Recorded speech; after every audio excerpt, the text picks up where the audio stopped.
النادي الاهلي دايما بيدينا مثل الكابتن الخطيب، وانت عارف ظروف تعب الكابتن الخطيب، النهارده حريص ان هو يكون موجود. اللقطه بتاعت لقطه محمد الشناوي مع الكابتن الخطيب، وانه حريص انه يكون موجود ويرفع معانا كاس البطوله. النادي الاهلي دايما بيدينا دروس للقيمه وقامه زي الكابتن محمود الخطيب. طبعا يعني الاهلي اهم حاجه فيه العمل المؤسسي.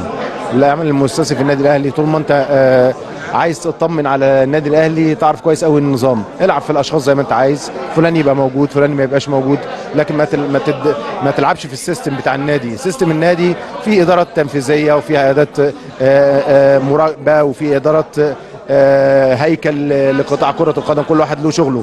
اي تدخلات في شغل الاخر ما اعتقدش انها بتبقى النتيجه مظبوطه. يعني كل واحد له دوره وكل واحد له شغله، واللي عايز يبقى امين على النادي ده يعرف كويس قوي ان كل واحد الدور بتاعه، كل واحد الشغل بتاعه. ما وفقش خلاص يتكل على الله، يعني ما فيش مشكله يجي غيره. يعني بحمد ربنا سبحانه وتعالى وبشكر ربنا سبحانه وتعالى وبشكر اللعيبه، مؤسسه النادي الاهلي ومنظومه النادي الاهلي، من مجلس اداره، من لجنه تخطيط، من مشرف على الكوره، من لعيبه، من جهاز فني، من عمال، من اداره، من جهاز اداري، من علاج طبيعي، من جهاز طبي، من تاهيل. كلهم ادوا دور كويس قوي. كلنا بنكمل بعض، كل واحد له دور صحيح، ممكن يبقى اقل من الثاني، لكن الكل ما تستغناش عنه. يعني بعد الفوز بعد الهزيمه دايما الكابتن سيد بيدينا رساله للي جاي. النهارده بعد بطوله هتقول ايه للعيبه؟ واحنا عندنا لسه مشوار طويل، عندنا الدوري، عندنا بطوله افريقيا، هتقول ايه للاعيبه النادي الاهلي؟ اقول لهم طبعا يعني هي بطوله كانت خدت من تركيزنا شويه في الثلاث اربع خمس ايام اللي فاتوا دول بعد مباراه الهلال. يعني بشكرهم على الفصل كمان.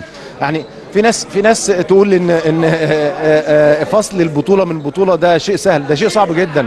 يعني لازم يكون عقليه كويسه، واللي يديره كمان يكون بشكل كويس. يعني لك ان تتخيل ان انت في مباراه الهلال يعني مهم جدا ان انت تشحن البطاريات كلها والتركيز والدوافع كلها رايحه لمباراه الهلال، وبعد كده تفصل لمباراه المحله، وبعدين تيجي على مباراه كاس مصر. انا من الناس اللي بؤمن جدا بالاجواء الايجابيه والطاقه الايجابيه. يعني بحب اشتغل في الاجواء ديت، ان انت تعمل جو كويس، يبقى ليك رصيد عند الناس اللي حواليك. لان واحده من الاسباب المهمه جدا في عالم توفيق في كره القدم هي الاجواء والرصيد اللي بيبقى ليك عند الناس اللي شغاله معاك. اشكرك يا كابتن سيد وبالتوفيق دايما.